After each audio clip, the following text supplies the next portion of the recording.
We expect perfection from ourselves. We don't expect it from other people. And if we stumble over a word and then that monologue starts up in the head thinking, oh, what did I do that for? Oh, that was so stupid. And what are they going to think? People aren't going to think anything. They've forgotten about it, but it carries on in your own head.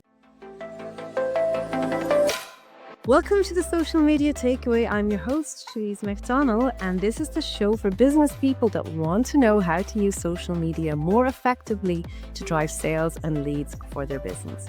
If you enjoy the show, please make sure you subscribe. And if you know any friends or business colleagues who may benefit from this episode, please make sure that you share it with them. So today I'm very honored to be joined by Maureen McCowen. She is a public speaking specialist who helps business professionals and teams unlock their speaking confidence.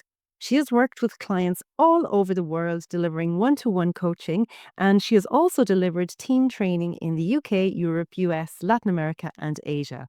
And Maureen's vision, and I love this, is that speaking moves from being a challenge to being a core asset for every client. You're very welcome, Maureen. Thanks, Louise. Delighted to be here. So I love that, Maureen's vision. So for speaking moves from being a challenge to a core asset. So many people are afraid of speaking in public, aren't they?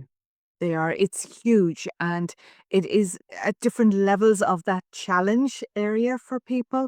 But I see it all the time with clients, whether it is business owners who are holding themselves back and not going to networking events because they dread doing that 60-second pitch or having to speak about their business, to people who are in organizations and it's holding them back from career progression because of that fear. So it is huge. I wouldn't have realized when we were growing up, we were always made to do the reading at mass. Because my dad used to always say, no, it's good to be getting up in front of, it's good to be nervous, it's good to do it. It wouldn't have occurred to me that would be a case for people. So Yeah. it really does hold people back. For somebody who's listening in, who is in that situation, who avoids like speaking anywhere, and I suppose what you're saying is they know it, like they know it's a problem. So is it possible for them to overcome this? It is, but it doesn't happen overnight. And it's one of those things that you need to take your time. So it's thinking of having those small steps that you're going to do. So if that's you, and if you're in that situation, what's the first step that you're going to take? And your first step might be as simple as piggybacking on somebody else's and adding in a few words, and that's it. And not looking for those few words to be perfect, and not to worry if your heart is thumping at the end of it or if you stumble over it, that you've done those few words and then you build it up. And then the next time that I can say those few words, but I can be a bit more confident. The ground does not open up and swallow me if I say the wrong thing. But it can be starting as small as that and then gradually building up and availing of speaking opportunities. And it sounds simple and it sounds straightforward, but it is something that can really hold people back. Oh, wow. And I suppose somebody who's chairing those meetings or facilitating those meetings, that's probably something they need to look out for as well. That if there's somebody who's never speaking or if they're passing notes, like to try and encourage them and to congratulate them when they do. It is. And then it's getting that balance right as well. Because if you're the person who never speaks and you don't want attention drawn to you, and then suddenly I'm saying, Louise, I'd love to hear what your thoughts are on that. And you're going, oh my God, I don't know what to say. That can be a challenge as well. So quite often it can be maybe dealt with beforehand. Speaking to the person beforehand and saying, or speaking at the end of a meeting, saying, listen, I noticed that you're quiet and I know you've got a lot of value to add and I'd love to hear what's being said. So how would you feel if I open up the opportunity for you the next time? And opening that opportunity isn't saying, Louise, what do you think? Could be, have you any extra thoughts to add on this? What are your thoughts? And my thoughts could be, I agree with the comments that have been made so far. I don't need to add anything extra. But rather than putting somebody on the spot and having them panicking about it. But it can also be very simply for that individual going into those meetings. It's what preparation can they do beforehand as well. And the preparation that they can do beforehand is having a look if there's an agenda that's going to be there or they know the topics that are going to be discussed. What was the thought process the last time that we were discussing this? What questions do I have? What value can I have? How can I listen carefully in the meeting? Because a lot of people are so caught up in their own fear of speaking that they don't listen properly, or that they allow themselves to be distracted by having their phone, checking messages and so on the phone instead of paying full attention. So if you're listening attentively and you are setting an intention that I'm going to speak at something, I'm going to add a contribution at some stage in this meeting, then you're putting yourself into the right zone for doing it. And like I said, not looking for perfection. Its first hurdle is to say something. I'm wondering now, is it that they don't want to actually speak? Or is it that they're afraid that their contribution might not be taken seriously? So they're two different things for me. That's putting forward my opinion is one thing, but actually verbalizing it is a different thing. So what do you think is the bigger issue? It can depend on different people, but I know from clients that I've worked with, they always are knowledgeable on their topic. So it's never been a lack of knowledge. And the frustration is there that they're not able to communicate that lack of knowledge. It's that fear of all eyes being on you. It's down to that. It's that idea that what if they stumble over what they're going to say? What if they say the wrong thing? And, that idea of making a fool of myself, 'cause none of us want to make a fool of ourselves.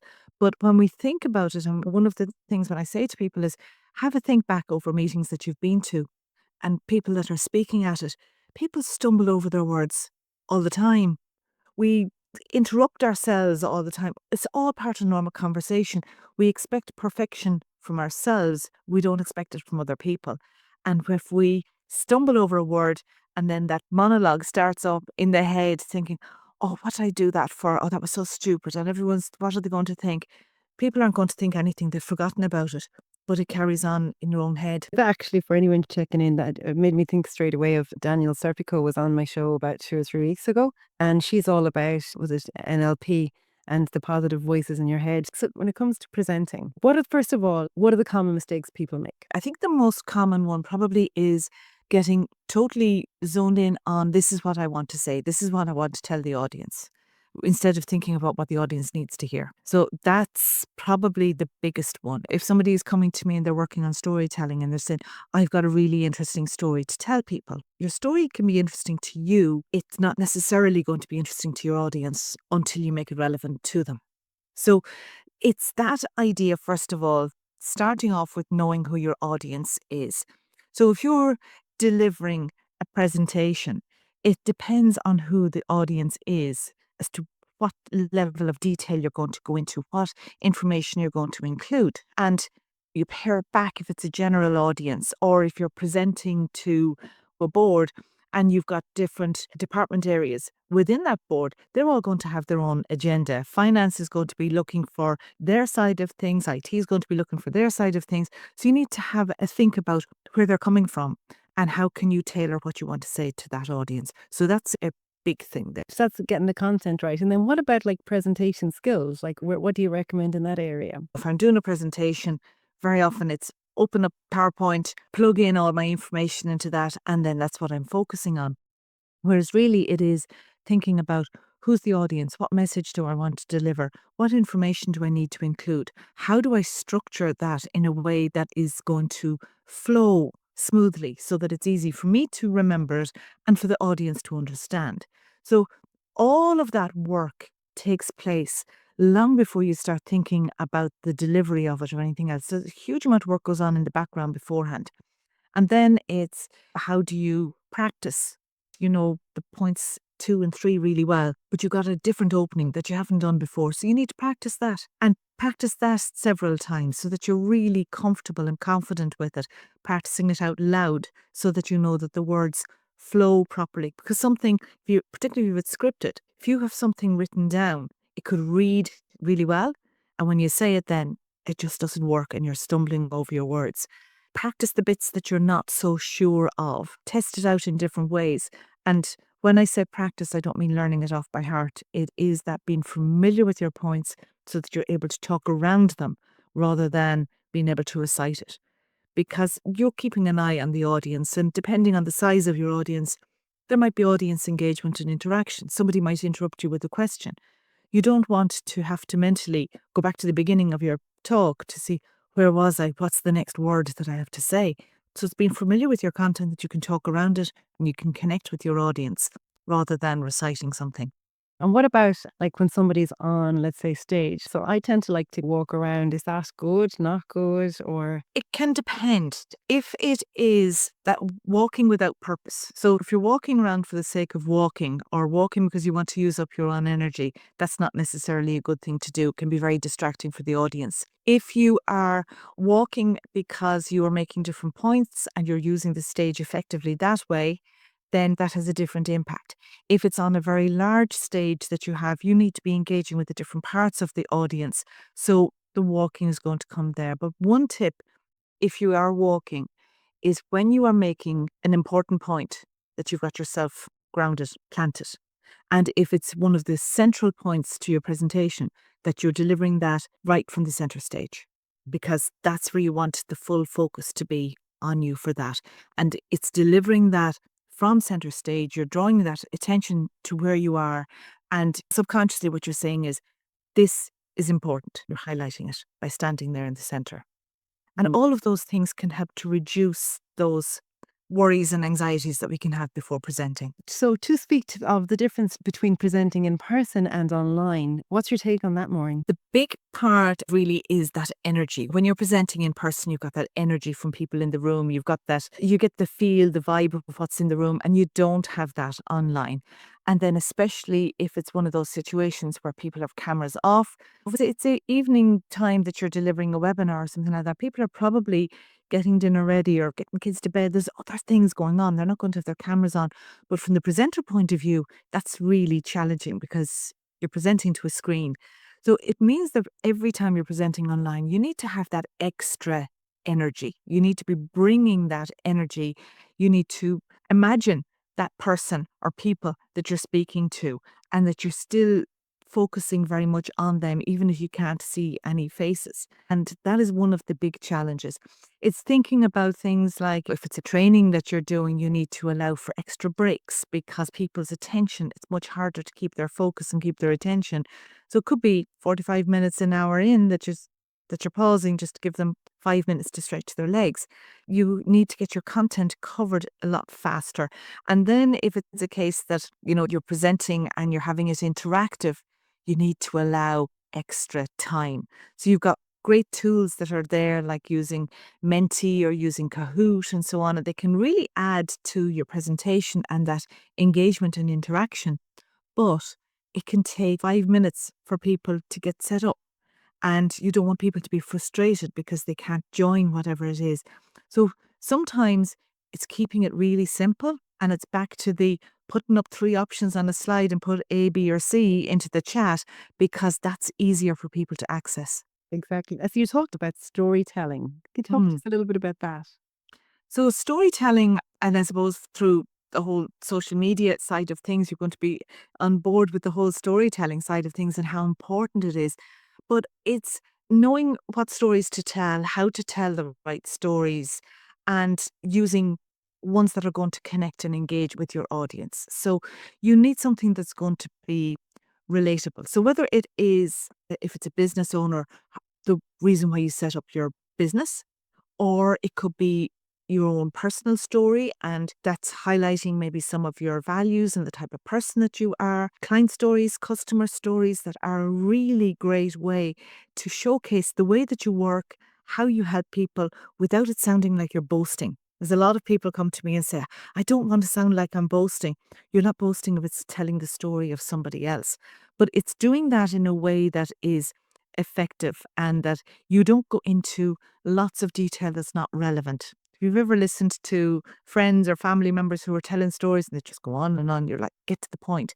It's the same when you're telling your story. You want it to connect with the listener. So whether that is as part of a social media post, whether it's on your website that you're doing it, or as part of presentation that you're doing at a networking event or something to that effect, but it's getting the essentials of what do you need to include, what can be left out and not relevant, and that you're going to get the point across.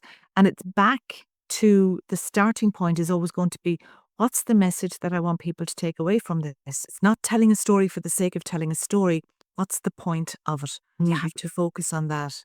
And that's actually harder than you think, isn't it? It is. If you're thinking, I'm telling this customer story, why? because it highlights how we go the extra mile for our customers, for example. And that reminds me of a CEO of a company that were celebrating 40 years in business, and he was having a gala dinner and having a big audience and quite high profile audience that was there. So I was working with him on getting his speech ready, and he was talking about the team. He said, I really, really want to highlight the team because they're great. They do so much. And I said, what are you thinking of? And he said, I want to say that they go the extra mile. But they go the extra mile doesn't mean anything by itself. So I said, tell me a little bit more about it. So that's the story to tell. Yeah, it's listening to, it was a speaker at the LinkedIn Influencer Summit this week, and they were calling that signposting, and that it's your signposting, it's like on the side of the road. So rather than saying, I work with CEOs, say, having worked with CEOs over the last 15 years, you've said it in a way that doesn't feel boasty, very subtle, but you're still saying it. You're getting the message across. And even from that, if you take from that example in that story that I gave you, that was telling you about one of the types of clients that I work with. So it's the same thing. So you're subtly getting that message across without giving all of the information that's there. So tell us, you have a free gift. So storytelling prompts, you were telling me about this earlier on. And really, it sounds like an amazing bonus gift here for all the listeners. Tell us a little bit more. Yeah, so a list, if people don't know where to start with storytelling, and that's quite often the case, I don't know where to start, what to do, or what stories people would be interested in. So I have a storytelling prompts PDF available on the website. So if you go to softskillsuccess.ie/storytelling prompts, you'll be able to download it from there. And it's a good starting point because very often we think, oh, I don't really have anything interesting to say. But when you think about it, what do we like? We like learning about other people's journeys, lessons that they've learned, mistakes that they've made, how they succeeded. It's all of the simple stuff that we like to learn from others from that. I'm going to download that myself. It sounds fantastic. Maureen, thank you so much for being an amazing guest. I thoroughly enjoyed our conversation. So where can people find you? So I am on LinkedIn. You mentioned there earlier, Louise, that I post a lot. So I share lots of tips and advice on LinkedIn is my main platform. So that's Maureen McCowen. And on Instagram, it's Maureen_softskillsuccess. And the website is softskillsuccess.ie. Fantastic. Thanks so much again.